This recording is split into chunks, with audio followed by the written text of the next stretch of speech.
radiografia, mas só para entender, né? Como é feita uma imagem, um raio-x. A imagem de radiografia, que quem já fez, é colocada numa película azulada, por exemplo, na parte posterior de alguém, se a incidência for antero-posterior, ela fica na frente de um aparelho de raio-x, são jogados, emitidos o raio-x, e esse raio-x ele vai atravessar uma superfície corpórea. A velocidade ou a facilidade com que esse raio atravessa a superfície, se ele é desviado ou não, depende da consistência do que ele vai atravessar. Por exemplo, um osso é muito mais duro e é muito mais que a gente chama radio-opaco, certo? O ar é translúcido para um raio-x. Então, o raio-x atravessa com muita facilidade tudo que é aéreo. Se o ar atravessa com facilidade tudo que é aéreo, ele vai chegar nessa película completo. Isso é igual a uma máquina fotográfica antigamente. Vocês não pegaram essa época, mas eu peguei. Você tinha um filme e que algumas fotos queimavam pela claridade. Então, se entrasse muita claridade, aquela abertura do diafragma acontecesse muita abertura grande, a claridade entrava e queimava aquela foto, queimava a película. Da mesma forma aqui. Então, a junção do que chega nessa película, se chega muito raio ou se chega pouco, é o que vai formar aquela imagem. Então, no pulmão, por exemplo, que é raio transparente, esse raio vai chegar completamente. Então, vai queimar a película, que é azulada, vai ficar preta. Por isso que tudo que na gente, tanto em tomografia, eu estou falando de radiografia, porque a tomografia, vocês vão ver aqui, que é só uma forma tridimensional da radiografia. A radiografia é linear, a tomografia é tridimensional. Então, tudo que chega preto, que aparece preto numa imagem de tomografia ou radiografia, é porque aquela estrutura que foi atravessada, a gente diz que ela é rádio transparente, ou rádio translúcida. Porque o raio atravessa bem o ar. Já no osso, o raio se dissipa, ele não atravessa. Então, ele não queima, não fica pretinho a imagem, fica branquinha. Certo? Então, uma costela lá na radiografia é branca, o osso externo é branco, o pulmão é preto. É por isso. Na tomografia, nada mais é, então, um aparelho de raio-x antigo, paciente em decúbito dorsal, mas isso foi se evoluindo e na tomografia nós temos isso de forma tridimensional. Esses raios vão entrar com um aparelho tomógrafo, o paciente está sempre em decúbito dorsal, que já fez uma tomografia, e essa caminha, ela entra e na hora que o paciente vai entrando, vão sendo emitidos raios tridimensionalmente. Isso vai gerar uma imagem em computação gráfica tridimensional. O que é preto continua sendo ar, o que é bem branco continua sendo o osso, que é a parte mais radiotransparente, e aí tem os 50 tons de cinza intermediários, né? Tecido adiposo, muscular, e aí vai ter intensidades diferentes. Trouxe isso aqui só para vocês entenderem. A gente vai abrir aqui, deixa eu abrir bem antes de...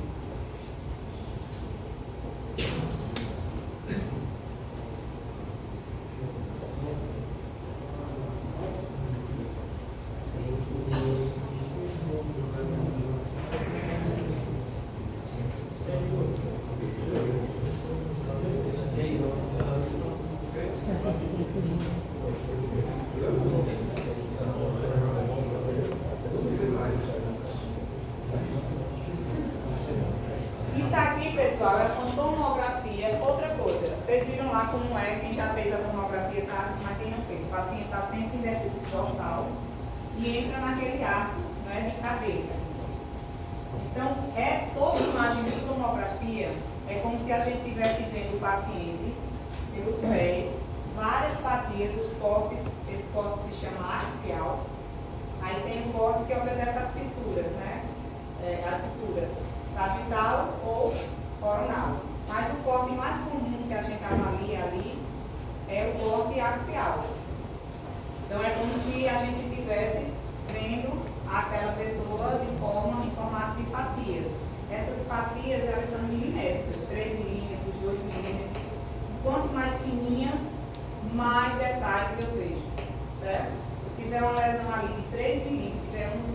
4 milímetros, eu posso passar a batida numa lesão. Porque pode estar entre um corte gerado pela imagem e outro. Isso é escolhido pelo software.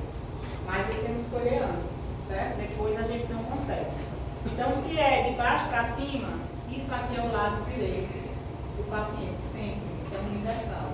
E esse aqui é o lado esquerdo, é como se eu estivesse vendo ele pelos pés.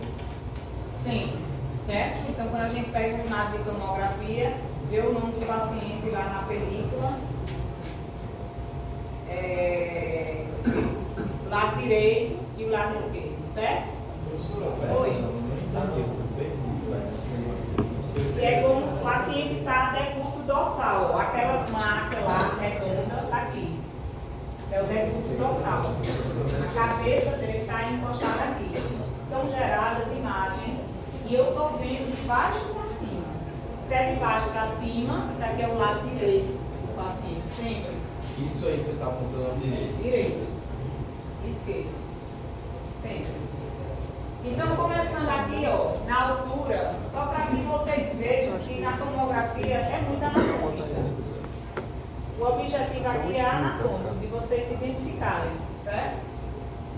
Nenhum patológico. Então, isso aqui está no nível craniano, fossa média do crânio aqui, ó. Eu tenho uma parte aqui de ar ainda em crânio. Eu imagino que seja isso. Posterior, aqui é o decúbito dorsal, certo? É a cabeça dele deitada. E aqui anteriormente. Ponta nasal, septo nasal. Pavilhão auricular aqui, ó. Não pega inteiro, porque os cortes são, certo? Isso aqui é a mastoide. Lembra que a mastoide ela é aerada, né? Então tudo que é ar aparece preto. O cérebro, ele tem meio termo entre o raio opaco, que é o osso como é branco, certo? E o preto. A tomografia, na maioria das vezes, a gente faz o exame com injeção de contraste venoso. Esse contraste é injetado, lógico, nas veias, que ele vai ter a fase venosa e vai ter a fase de recirculação, que vai ser a fase arterial. Certo? Então, durante a tomografia, eu posso escolher o que é que eu quero. Quero avaliar só a parte de artérias, então eu vou na fase arterial. Eu vou pegar as imagens que foram formadas quando o contraste estava dentro daquelas artérias. Ok? Então, se isso aqui é mastoide, isso aqui, ó, que é aerado, é um seio. Que seio é esse? Esfenoidal. Certo? Aqui é timoidal esquerdo, é timoidal direito, aqui no comecinho já do maxilar, e isso aqui é o quê? O olho, né? Então pronto, agora a gente vai descendo. Vou abrir outras imagens. Deixa eu descer aqui um pouquinho. Aqui só vai ver aqui. Inferior ao olho, a gente vê melhor aqui o seio maxilar direito, o seio maxilar esquerdo, o septo nasal, tem uma parte de cartilagem, uma parte óssea aqui atrás, o corneto direito, esquerdo, é aqui onde a gente vê se tem desvio, ó, de septo. Quando eu quero ver osso, na tomografia só osso, eu não preciso fazer essa tomografia com contraste, com uma radiografia. Mas quando eu quero ver partes moles ou contraste entre o osso e as partes moles, lesão inflamatória, lesão tumoral, o contraste, ele é ótimo, porque ele vai chegar, toda lesão inflamatória e tumoral, ela é mais vascularizada. Então vai chegar mais contraste naquela região e vai dar mais ênfase, fazendo com que eu observe o contorno daquela lesão que eu estou querendo ver, certo? Então, o seu maxilar direito, esquerdo, só para vocês identificarem. Aqui a gente já vê, ó, as lâminas pterigóides, ó. Bem bonitinha aqui, posterior ao seu maxilar, lâmina pterigóide, o começo da medial, lateral. Quem é que está aqui dentro dele? É o pterigóide medial, pterigóide lateral para sair aqui. Isso aqui já é o ramo ascendente da mandíbula, aquela parte larga do ramo ascendente da mandíbula antes de bifurcar em processo e côndilo. Vamos descendo mais um pouquinho aqui.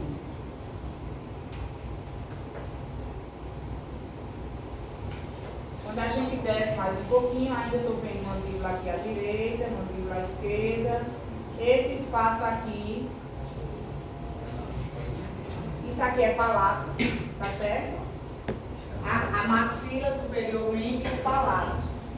Vocês vejam que não tem uma linha mediana aqui, que é aquela gordurinha mesolingual que eu falei para vocês. Então, isso aqui é palato duro, palato mole, orofaringe atrás do palato mole. Depois a gente volta para ver a parte de artéria e veia. Eu vou descendo a imagem e aí a gente já chega num nível que a gente vê uma gordurinha aqui, ó, mesolingual, esse septozinho, aqueles músculos gênio e óleo bem bonitinho, gênio e óleo direito, gênio e óleo esquerdo, a mandíbula, orofaringe ali é a transição rino e oro. Estou descendo mais ainda, vejo melhor esses músculos, já começa a ver uma glândulazinha aqui, ó. Que glândula é essa? Submandibular, tá certo? A musculatura que a gente secou lá no dorso. Isso aqui é um músculo recobrindo a bainha carotídea, esternocleido e mastóide, certo? Esse aqui e esse aqui, ó. Tem um pouquinho aqui. Nessa imagem, vocês já observam que aparece alguma coisa aqui com a mesma densidade do osso, mas é o contraste dentro dos vasos. Quando a imagem é formada, o contraste é densidade total, tá certo? Então, isso aqui já, a gente vai ver de lá de cima para baixo, já são jugular interna e carótida. Mas vamos focar ainda aqui, ó, nessa parte do meio, língua, base de língua, né? Tá descendo a imagem no pescoço, ó. A base da língua. Dá para ver dentro por cima? Não. Nem em ressonância muitas vezes. A base da língua está descendo, aí eu já começo a ver alguma. Imagine que a pessoa está em decúbito dorsal e os cortes são assim. Então vai ter uma cartilagenzinha nesse sentido aqui, ó. Quando a gente vai entubar o paciente, que cartilagem é essa? É epiglote. A epiglote ela está deitadinha. Quem está anterior é epiglote, se o paciente está em decúbito dorsal, é a base da língua. Quem está posterior é epiglote, que vai começar aqui a laringe, para baixo, né? Então, se está no nível da epiglote, começa a aparecer uma estrutura aqui, ó, curvada. Se eu for para cima ou para baixo, ó, bem curvada, que é quem? Na mesma densidade da mandíbula aqui, ó. Então é o ocioide, né? O ocioide. Vou descendo aqui, isso aqui é a valécula. Aí eu vou descendo e já começo a observar uma densidade não tão intensa como o osso, mas também, ó, que é quem? Isso aqui, ó. Triangular, cartilagem tireoide. Quanto mais velha a gente fica, mais se ossificam as cartilagens. Então elas têm cartilagem que vira osso, total, certo? Então essa cartilagem tireoide, ela está bem ossificada, a gente vê bem. Aqui é um espaçozinho que é o seio ou recesso piriforme direito, recesso piriforme esquerdo, e aqui já está começando a laringe em cima. Quando eu desço mais, eu começo a observar, ó, prega vocal direita, prega vocal esquerda. Vou descendo. Se é prega vocal e tem um negocinho aqui, ó, não tem? Quem é? Aritenoide. O paciente está em decúbito dorsal, as aritenoides.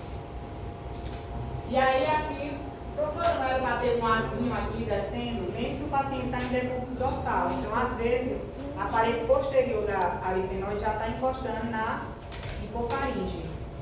E eu não vejo, nem sempre eu vejo ar aqui. Então, tem alguma coisa aqui? Tem não, é só o decúbito que está. Mas a gente vê os seios aqui bem bonitinho, direito e esquerdo, os seios. Vou descendo, olho melhor aqui as pregas vocais aqui bem bonitinhas, ó. As aritenoides, uma visão mais baixa, a cartilagem tireoide continua. E aí eu observo que vai se abrindo e eu vejo mais alargada outra cartilagem aqui, ó, que é a cartilagem cricoide, né? que ela é bem robusta posteriormente e fininha, né, pouco alta anteriormente. Então a cricoide. Depois da cricoide, quem é que vai aparecer aí no pescoço? Traqueia, ó. Certo? Traqueia, ar dentro, preto, né? A glândula tireoide, isso aqui, ela não está com muito contraste, mas isso aqui é glândula tireoide já.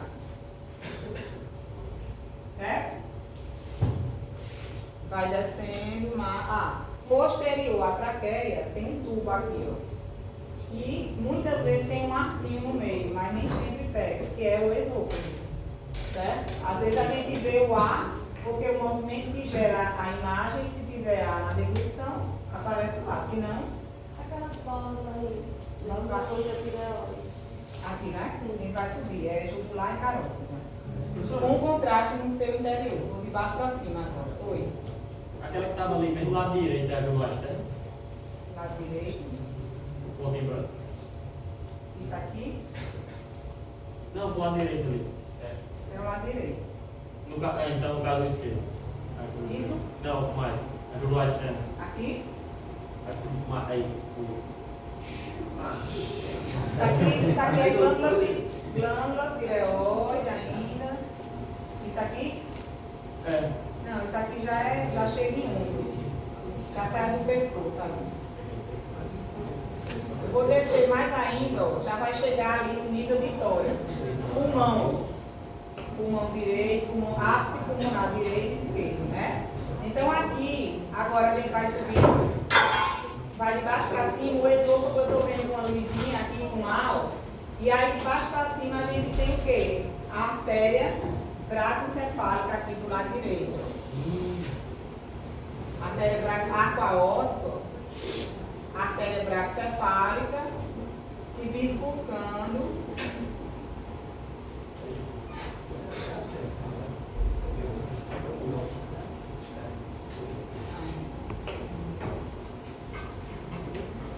Aqui se bifurcando, ó, em subclávia, que está indo aqui para o braço, e a carótida comum direita, com contraste no seu interior. Isso aqui, lateral, é a veia jugular interna do lado direito. Então a gente vai subir. Carótida comum, jugular interna. Vamos observando elas duas. Carótida comum, ainda, ó, se posteriorizou mais um pouquinho, jugular interna.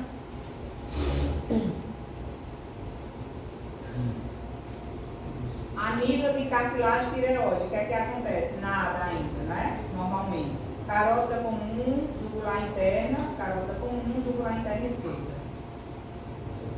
Quando chega no nível de ocioide, está aqui ainda a carótida comum e jugular externo, músculo externo pleurimastoide. Essa sim é a jugular externa direita, por fora do músculo externo pleurimastoide, certo? A externa esquerda aqui a gente não consegue ver não. E aí vai subindo, vai ter uma hora, ó, em que isso aqui, ó, se dilatou. Veja como ele era mais fininho, ó, essa bolinha, no nível abaixo de ocioide, ó, era mais fininha. E aí houve uma dilatação aqui, ó. Certo? Ou seja, o bulbo carotídeo. A partir daqui, essa artéria vai começar a emitir, ó, ramos, ó. A gente vê umas artériazinhas saindo dela, ó. Certo? E vem essa parte posterior, que é a carótida interna. Ela se posterioriza. Então vamos seguir aqui a carótida interna. Jugular interna continua aqui, a carótida interna está aqui. Ela se posterioriza. E entra aqui, ó, no crânio. Certo? Carótida interna, está saindo agora. Vem, lateraliza, posterioriza, até chegar no trajeto oposto. Então, na tomografia, a gente vê tudo. Tá? Aqui os músculos, ó, pterigóide medial, lá na mandíbula.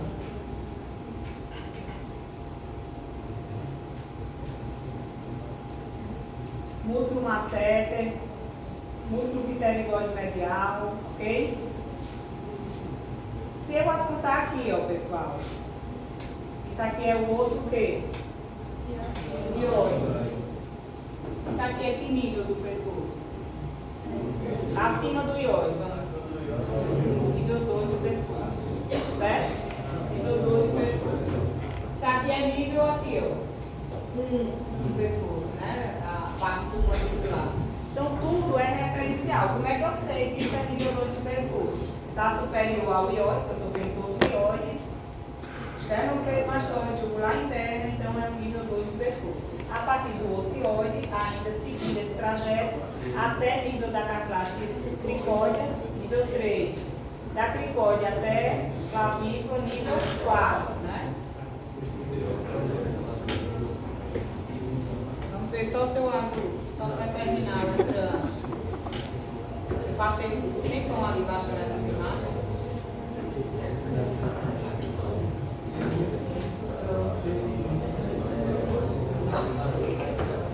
Aqui, ó, só para a gente, até na órbita, ó, a gente desenha aqui. A gente vê aqui a lâmina pterigóide lateral, medial. E superiormente, nessa imagem que vai até mais alta, ó, no nível de órbita, tá certo? Isso aqui, que músculozinho é esse aqui, ó? Por fora, parede lateral aqui, ó, de órbita, pés, gordurinha, tem um músculo aqui. Temporal, músculo mastigatório, certo? Músculo temporal. Então, assim, só para vocês entenderem, ninguém mostrou nada de imagem, de algo, mas anatomicamente vocês conseguem se localizar. Isso é topografia. A gente tem dois objetivos em imagem. Por exemplo, o cirurgião, quando opera, eu não vou olhar no laudo. O laudo ele pode me colocar num precipício. Acho que uma das coisas que vai evoluir em medicina, rapidamente já está com IA, é imagem. Porque imagem, eu acho que nenhum software ali para eu colocar uma foto de uma imagem e pressupor que patologia é aquela, aquele tipo de tumor daquela imagem, nada vai ser melhor do que o nosso olho que olhava ali procurando nos videozinhos para comparar aquela imagem. Eu acho que uma das coisas que vai evoluir em medicina em relação à imagem, em relação à inteligência artificial é a imagem.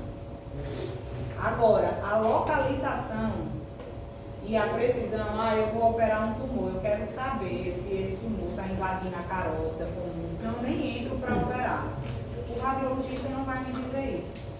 Porque às vezes ele não sabe que eu estou querendo saber isso. E eu não vou botar, eu quero saber. Não, isso a gente tem que ter o conhecimento anatômico. Então quem opera, está lá no pronto-socorro, chegou lá no trauma abdominal, vou fazer uma tomografia lá. Daqui a 2 dias sai o laudo. Eu tenho que ver a imagem.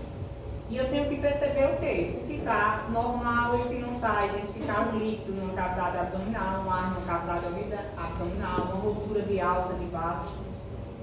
Isso a gente tem que saber. E é anatômico, certo? Aqui na órbita, está bem bonitinho. O que tem aqui é seio etimoidal, um pouquinho de secreção. A órbita a gente consegue ver, ó. O nervo óptico aqui, bem bonito, o reto medial, o reto lateral, a musculatura, essa partezinha, quanto mais gorduroso, ó, tecido adiposo, tecido adiposo, tecido adiposo. Então, depois de ar, o que fica mais escuro é tecido adiposo, certo? Do ponto de vista, certo? Então, assim, ela perguntou, a gente pode cobrar uma imagem em prova? Pode. Anatômica. Como eu perguntei ali, ó, tem uma lesão ali, em que nível está aquele tumor que surgiu ali? Se está ali no nível tal, qual o nervo que pode ser comprometido? Tem que saber que nervo está passando aqui naquele nível. Então, a maior parte das questões, a gente sempre tenta trazer informação clínica. Casozinho clínico, claro que não explorando, vocês já estão acabando de ver semiologia, às vezes a gente bota um termo clínico e bota entre parênteses o que é aquilo, por exemplo, disfonia, em parênteses, oxidão, porque vocês estão aprendendo isso, sempre tem, para que torne interessante esse estudo da anatomia. Olha quantas coisas a gente já viu de patologia que pode acontecer só ali por fora, em cabeça e pescoço, certo? A terça-feira é só dissecação e quinta-feira começa